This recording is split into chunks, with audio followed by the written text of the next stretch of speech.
주한 러시아 대사로 최근 한국의 강한 항의의 뜻을 전한 가운데 러시아 싱크탱크는 한국의 반도체용 가스를 끊어버려 한국의 반도체 산업을 무너뜨리는 방식으로 보복해야 한다는 충격적인 발표까지 했습니다. 안드레이 콜릭 주한 러시아 대사는 수교 이후 30년 동안 러시아와 한국 간의 관계는 긍정적으로만 발전해왔는데 협력 수준이 올라가는 추세가 이제 방향을 바꿀 것 같다라고 전했고, 아울러 가스, 철도, 전력 등의 분야에서 추진돼온 남북러 삼각협력 사업을 거론하며 남북러 협력 프로젝트는 사실 핵 문제 해결, 남북관계, 한반도 평화와 안보 번영 확립 등과 긴밀히 연관돼 있다. 그런 생각이라며 한국이 정말 이 모든 것을 필요로 할까에 대해 의심이 든다라고 주장했습니다. 그러면서 러시아의 겁을 주려는 시도는 언제나 실패할 것이라 으름장을 내놓았는데요. 일본이 한국의 반도체 산업을 부수기 위해 했던 수출 규제와 같은 맥락입니다. 러시아는 그중에서도 한국의 반도체 산업을 노릴 것으로 보입니다. 러시아 싱크탱크는 한국이 반도체를 생산하는데 꼭 필요로 하는 희귀가스에 네온, 크립톤, 제논 등의 수출을 규제할 수 있다는 것입니다.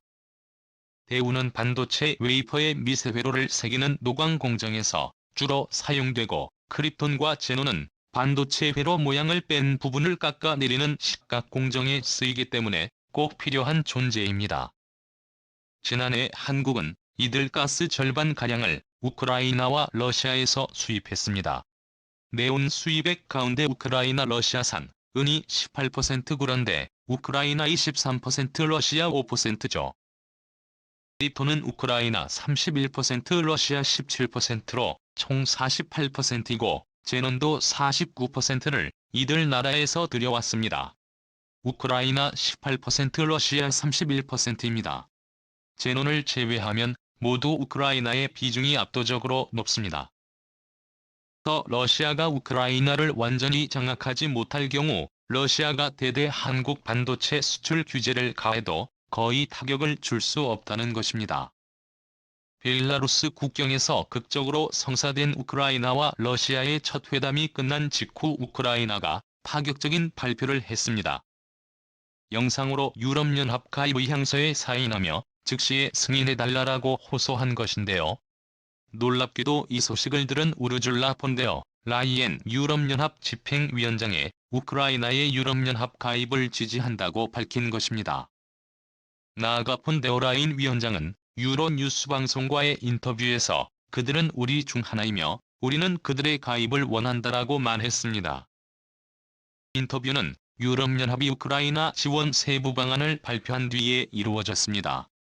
그는 우리는 그들과 우크라이나 시장을 유럽 단일 시장에 통합하는 과정을 밟아왔고 에너지 분야에서도 긴밀히 협력해왔다 하며 여러 분야에서 협조하면서 그들은 우리에게 속하게 됐다라고 말했습니다.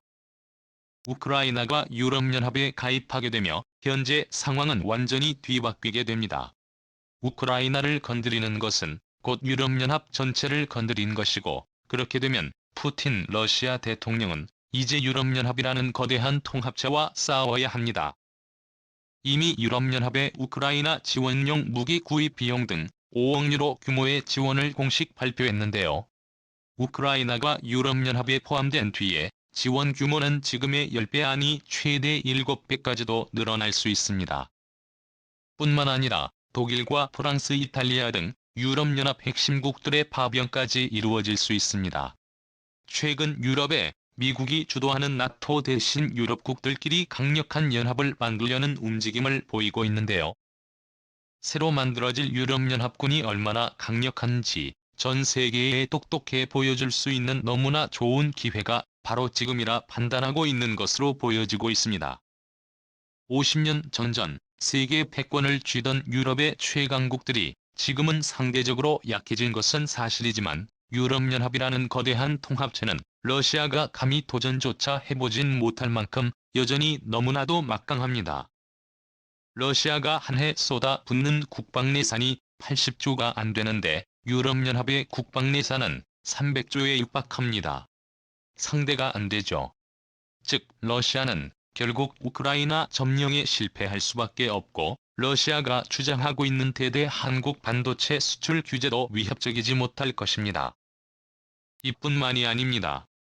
실제로 러시아가 한국의 반도체에 필요한 희귀과 수출 규제를 시행해도 이미 소용없게 되어버렸습니다. 일본이 한국의 반도체 소재 수출 규제했을 당시에 한국이 얼마나 빠른 속도로 국산화에 성공시켰는지를 러시아는 생각하지 못했습니다. 문승호 산업통상자원부 장관은 28일 충북 본군에 있는 특수가스 소재 기업 DMC에서 러시아와 우크라이나 사태가 반도체 원자재 수급에 미치는 영향을 점검했는데요. 한양 DMC 대표는 포스코와 손잡고 올해 초 내용 국산화 설비 기술을 개발했다라며 하반기부터 국산 네온을 반도체 소자 업체에 공급할 수 있을 것 같다라고 말했습니다. 이어서 크립톤 제논도 정부 연구 개발을 통해 포스코와 국산화 기술을 개발하고 있다고 덧붙였습니다. 네, 그렇습니다. 러시아가 강조하고 있는 희귀가스 세워 이미 글로벌 시장에서 내용과 교육이 2배 넘게 급등한 것으로 알려졌는데요. 내용가스를 가지고 한국에 주지 않을 수 있다고 말하고 있는 러시아 싱크탱크는 한국이 너무나 빠른 속도로 국산화에 성공해버리죠. 할 말을 잃어버렸습니다. MC는 지난달 포스코 광양제철소 공기 분리 장치를 활용해 네온을 추출하는 기술을 개발했는데요. 포스코는 국산 네온의 국내 수요의 약 16%를 충족할 것으로 내다봤습니다. 또한 이러한 러시아 리스크를 완전히 없애버리기 위해서 정부 차원의 대규모 투자도 발표했는데 문 장관의 핵심 소재 국산화가 중요하다라며 소재 부품 기술을 개발하는데 올해 8,410억 원 전략 핵심 소재를 자립화하는데 18만 42억 원을 지원한다라고 강조했습니다. 앞으로는 러시아가 한국에 팔고 싶어도 한국이 사지 않는 완전히 반대의 상황이 만들어진 것이죠. 러시아의 상황이 이렇게 최악으로 치닫다 보니 러시아인들조차 분노하며 대규모 시위를 시작했습니다. 28일 로이터 통신, 블룸버그 통신 및 CNBC 방송 등에 따르면 러시아 환율 루블화 가치는 하루 만에 30%나 급락하며 역대 최저 수준으로 하락했습니다. 루블화 가치가 폭락해버리자 러시아인들은 은행에 맡긴 모든 돈을 빼기 위해 이렇게 ATM기 앞에 줄을 서 있는데요. 러시아 중앙은행의 기준금리를 20%로 파격 인상하며 러시아 사람들에게 이자를 20% 이상을 준다는 파격적인 발표를 해도 여전히 이들을 막을 수 없었습니다. 하이퍼 인플레이션으로 국가가 완전히 망해버린 베네수엘라와 똑같은 현상이 일어나고 있는 것입니다.